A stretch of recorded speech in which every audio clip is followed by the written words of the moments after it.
Hey guys, I'm MeeMee and I do Allsorts, and as you can see here, I'm doing something a little bit different this year.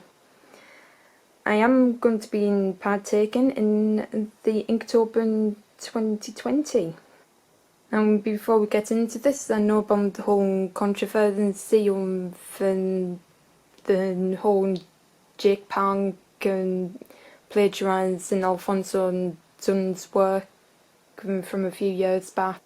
I'm not really going to go into details. You can find it all over YouTube. You'll find people who know more about it than I do.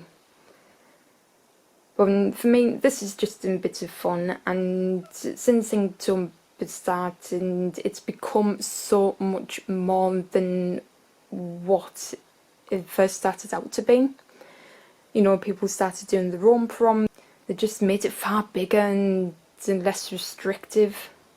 So having said that, I thought, what, I'll have a try and watch. So yeah, I'm going to give Inktober a try. So as you can see here, this is what I'm going to be working with. This I actually seen Cat Fork use in one of her videos, and she actually encouraged me to buy one of these because I love the theme from watercolours and like scent, and just wanting to try Inktober for once. So she sent us to Indiegogo when they were doing these packs. So what I did, I got this particular one. It was a sketchbook on the theme for watercolours in Sine 5 landscape, 5.8 inches by 8.2 inches. I have no idea how you pronounce that. Lesbo design paper, no idea what that means. It's 64 pages, so I've got plenty to work on. If I decide I want to be mad and do it again. Suitable for mixed media, acid free, and 240 GSM or £120. As you can see there, it does include the official prompt list, but I'm actually using some of my own that I found online. So we'll get to that in a minute. We're just going to have a look into what I'm going to be using. So first of all, we're going to have a look in the book. As you can see, we've got a beautiful glare on it. The cover is plain black and it's gone for colours in conjunction with Inktober 2020, so we know when I started it. And then it says down here, Inktober 2020 Sketchbook Special Edition. Obviously, what makes it special is the fact that you've got Inktober 2020 on it. It's got this nice little strap in it, so it keeps closed. And on the other side, it's plain black. So I'm taking a look inside with the camera going in and out of focus quite often. I don't know why that's happening. We've seen that all of the papers are ivory in colour and very landscape. The whole book is meant to lie flat, as you can see here. And it is relatively thick paper, so it should hold the watercolours. Ah, there we go.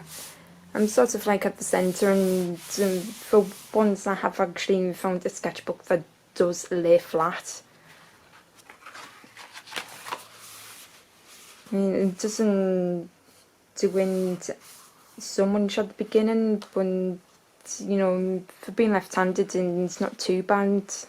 And if we turn to the back, we've got this little pocket and the official Inktober list. And as you can see, that's when the list is for this year. And as I said, I'm not doing these ones, I'm using my own found on the internet.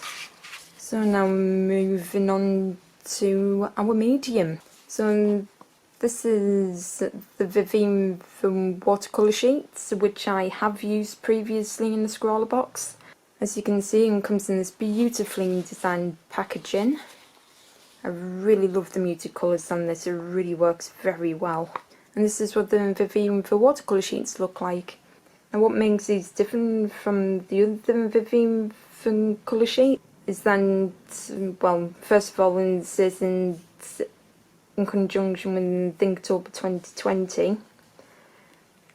But not only that, And this is the original Vivian from colour sheen Santa got. This is the smaller one, which is 16 colours. I got this in the scroller box, and honestly, I absolutely love them. The colours are so vibrant, they mix well together, but that's not just it. What makes them very unique is how they look inside. These are just blocks of colour. I wouldn't even put water on them. They actually become watercolours, and like I said, they're very pigmented. In between each sheet you get this wax paper, which doesn't transfer the colours from one block to the other onto the colours underneath. And you get a wide range of colours in very odd shades. This one is violet, and you wouldn't tell until you add water to it, and it really does become a different colour. What makes the Inktober one different to the 16 colour sheets is that this one has 4 extra colours. So in the new ones you can get a couple of pinks, you know, and a couple more yellows, some more blues by the looks of it, and the best feature is that you actually get some greys and even a white, which you don't get with the original one. And I'm actually going to demonstrate how beautifully vibrant these are and test them out with the paper myself.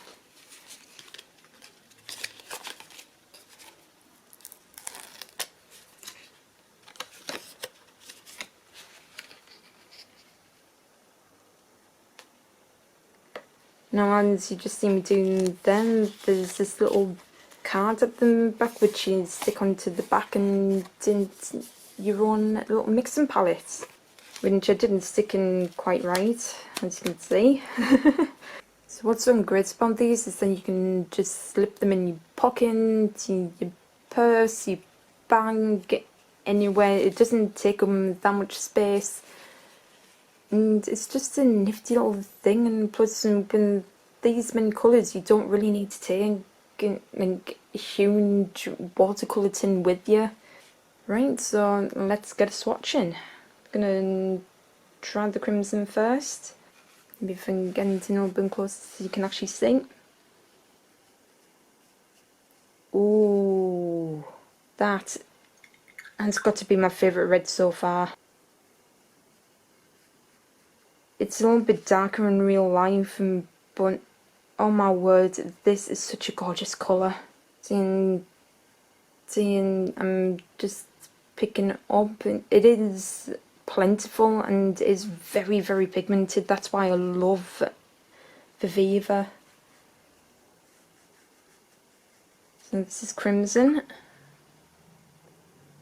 I know it looks still very similar to them, but sorry, I'm like having to see what I'm doing. The camera is literally in front of me. But in real life it is a lot different. I mean, blending it out a bit more into more pink. Well, it is cherry blossom. So now lifting that up so I can get to the burgundy. Ooh, now that is a stark difference. It's always going to test these out first. They're just so beautifully pigmented. I mean, they're a lot better than my main watercolours that I use when at Winsor & Newton. I mean, they blend seamlessly. Like I say, the colours are vibrant. Oh, you can see a bit better now. That's a bit more pinkish, and then that's more reddy pink. So I'm going to continue on, and I will see you in a bit.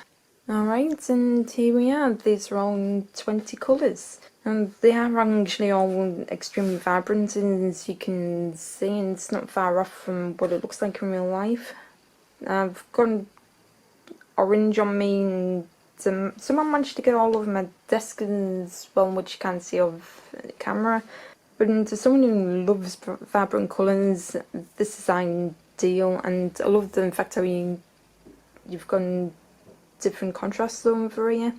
Now, I know that people do say that white isn't exactly ideal for watercolours, but don't listen to them. If you know colour theory, you can, you know, mute them if you want, or make them more pastel in the colours, you know, and the possibilities are absolutely endless. And once again, I am not disappointed. So now moving on to my prompt list, instead of just going for one, I decided I'm going to mash up two, so I've got like a and I thought about doing like animals and something else to go with them, so sort of like turn them into something else.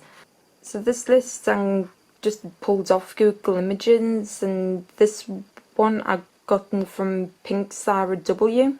And then for the second one, I decided to go with obscure creatures because I've been really into demons recently, and I got this list on Illustraquel. I hope I'm pronouncing that right. So obviously depending on what did, you know, and you'll be matching them. So the 1st of October is going to be a flamingo witch. I've never seen a flamingo witch before, so I'm actually looking forward to this random mashup. And I think it's going to be a lot more interesting if I'm combining two lists, because you have so many different variations of Inktober. You've obviously got Inktober, and some people do Witchtober, some people do Cattober. Me, because I'm mashing up two different lists of two different subject matters, I'm doing Frankentober. Yeah, very original. I've never heard of it before, so that's what I'm doing. So that's what I'm doing. I still haven't decided how I'm going to do this, but I think what I am going to do, because I don't want to show you everything all at the same time, you know, I might do a couple of videos on a couple of the random mashups and I find really interesting, you know, and just a bit of a sneak peek on what to expect. And then at some point in November I'll show you the entire completed sketchbook. So honestly, I really am looking forward to doing this. Especially, like I mentioned a million and one times before, this will be my first Inktober. So yeah, I mean, if you guys want to go into, by all means, have a shot. The Indiegogo thing for this, I think it's like almost over, but I will leave the link in the description box down below so you can have a look yourself. This one has actually gone already, as well as other ones. But, you know, and I'll let you have a look anyway. But if anything, I would recommend that you try the Viva colours yourself. Honestly, you will not be disappointed, especially seeing what you can see here. I will also put Catwalk's video in the description box below as well, so you can have a look at that. So yeah, when then said, thank you guys so much for watching, and I hope that you stick around and follow me on my journey. So I'll see you guys in the next video.